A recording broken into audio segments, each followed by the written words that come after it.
I was gonna just throw together like a weekly update, and there's a bunch of little stories, but some of them deserve a little more attention than just a quick go over. Um, so we have pop prohibitionist Kevin Sabet. This guy is a piece of shit. All right, point blank range. I hope you watch this video, Kevin. You are worthless. You are. I don't even know what your purpose is. I think you work for the pharmaceutical industry or something. I don't understand. But there's absolutely no reason why anybody would be this prohibitionist today as Kevin Sabet. And if you want to know what I'm talking about, just if you have a few minutes to burn, just either Google up some newspaper articles about them and dig around for a couple years back, and just read the headlines and see how hysterically, unbelievably ignorant this guy is. Like I was saying with Chelsea Clinton, trying to cart out some kind of bullshit where interacting marijuana with other medications could cause death because she talked to some coroners who said that that's what they believe. Just like that bullshit can't be carted out as anything anybody's going to believe these days, and it's just going to make people not trust you when you try to pull their leg like that.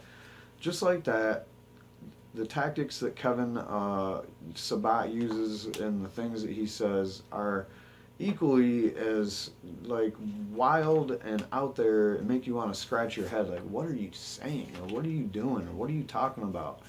Everybody knows that that is bullshit. So what happened this time? Well, it looks like he violated Massachusetts drug law. Well, how did he do that? So yesterday, I'm not going to say yesterday, but in Boston, a TV station, WGBH, assembled a panel to conduct an in-depth discussion about marijuana legalization, specifically the ballot question Massachusetts voters will answer this coming November, where they say marijuana should be legalized, available for recreational use, and subsequently regulated like alcohol for people 21 and over. Without going into too much detail about what it does and all that, I will read quickly what the voters are going to see. Question 4 would legalize and create a commission to regulate marijuana in Massachusetts. Currently, marijuana is only permitted for medicinal purposes. Under the new law, individuals at least 21 years or old would be able to use it, grow it, and possess it. The measure stipulates that individuals could possess under 10 ounces of marijuana inside their homes and under 1 ounce in public. They could also grow up to 6 marijuana plants in their homes. Get ready to see a lot of people moving to your state, Massachusetts. This sounds like one of the best laws ever, but like I always have to, I will go back over this at a later date. If nothing else, in November when all these laws get voted on, if they pass for sure, I'm going to give you the dirty. If they don't pass, I might just blow over it or tell you why they didn't pass, and it was probably a good reason. So, if approved, marijuana legalization would take effect December 15th, 2016.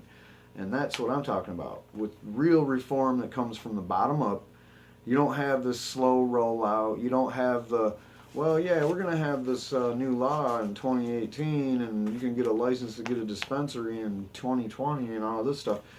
All that's designed to do is to ruin it before it even happens. So, yeah, we're going to just get this thing right going, put the pen on the paper and go and make people do their job. So this was first reported by Russ from weednews.co. The WGBH forum called The Citizen's Choice, Legalizing Recreational Marijuana, featured prominent speakers from both sides of the argument who were there to create a healthy dialogue about the tremendously important issue. And when I say healthy dialogue, I mean there really is people that are on the other side of legalization that just want to see it done properly, I guess. They're worried about the kids. That's all there ever is. They're worried about the kids. And as much as I have a problem with that, I will say that they usually are pretty reasonable with their demands. That's all I'm going to say about that. Alright, so however, one panelist decided to take things up a notch with a live demonstration. And this is just the kind of shit that Kevin Sabet is freaking doing all over all the time. I mean, maybe not this bad. Alright, let's go. So Kevin Sabet, he's the former White House expert on drug policy for President Obama and former Presidents Clinton and Bush. Now that's what you call bipartisan right there. And like I said before, this guy is a pharmaceutical lobby little pinball. Really, they bounce him around between pharmaceutical houses of lobby and boards of pharmaceutical companies to see how they can improve their marketing against marijuana. Uh, so anyway, he's also the co-founder of SAM, Smart Approach to Marijuana.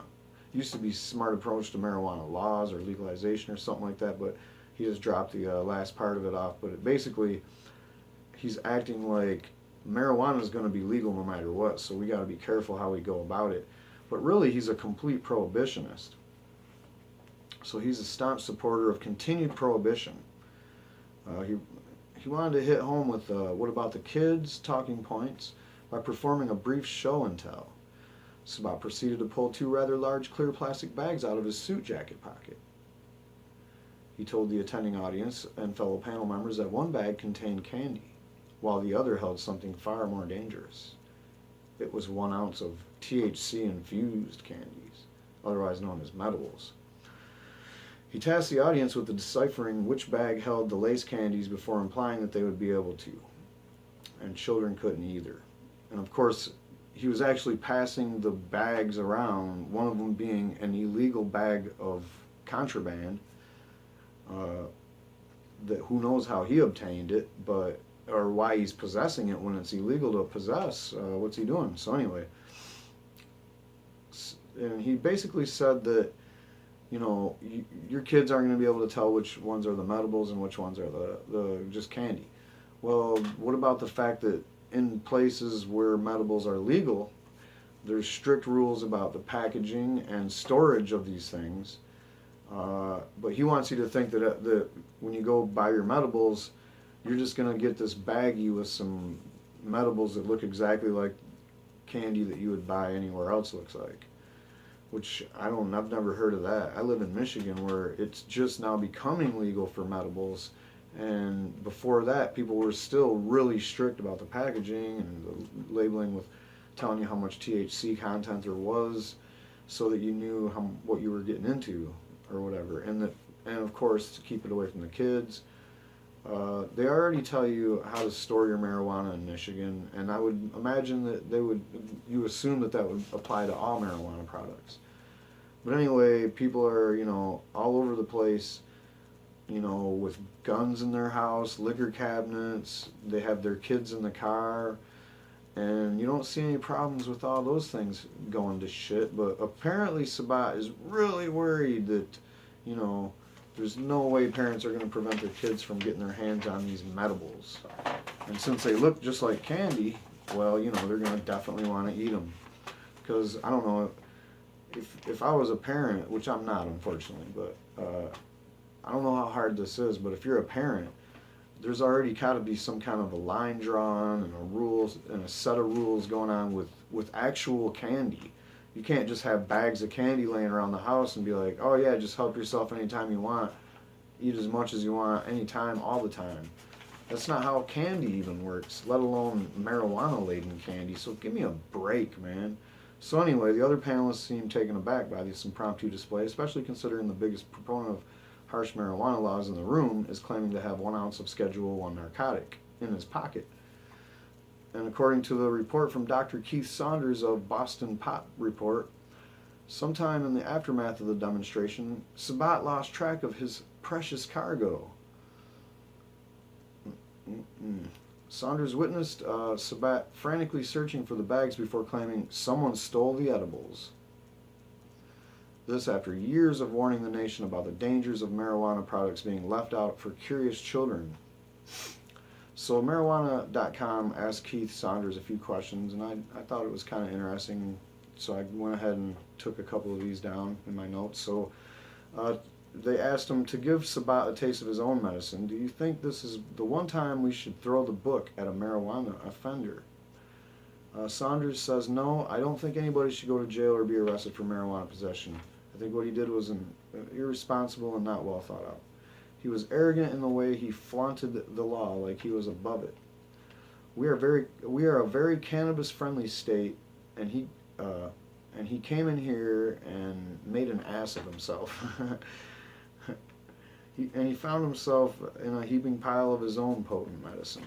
Basically, like he might even be in trouble for this. I don't know. I was looking for an update on that, and I couldn't find out whether he actually got charged with whatever it is. Having an ounce of marijuana. I think it's up to a year in jail. It's like just like any other time you get caught with marijuana. They don't have, even if they did pass this law in November, they still got until December 15th or something like that before it goes into effect. So he's not covered under that law by any stretch. So when he brought this bag of alleged Medibles out into public view for the world to see, and I'm sure it was on film, he made the crucial error in judgment whether or not the candy in the bag was actually infused with marijuana. That matters very little because Sabet broke the law regardless. The marijuana, or the Massachusetts counterfeit drug law Dr. Saunders is referring to, says that any person who knowingly or intentionally creates, distributes, dispenses, or possesses with the intent to distribute or dispense a counterfeit substance shall be punished by imprisonment in jail or house of corrections for not more than 1 year, not a fine of less than $250, and not more than $2,500, or both. So I'm sorry, buddy, but your little stunt wasn't appreciated by people who know people that are in jail or have been in jail for marijuana. And for you to sit there and act like you're above the law, I mean, come on, man. Even the cops, as much as they taunt or have access to all the drugs, that they could go out and go to schools and be like, this is what marijuana looks like to the kids. I mean, I don't even agree with that, but for you to, as just some prohibitionist, to run around like this, it's absurd.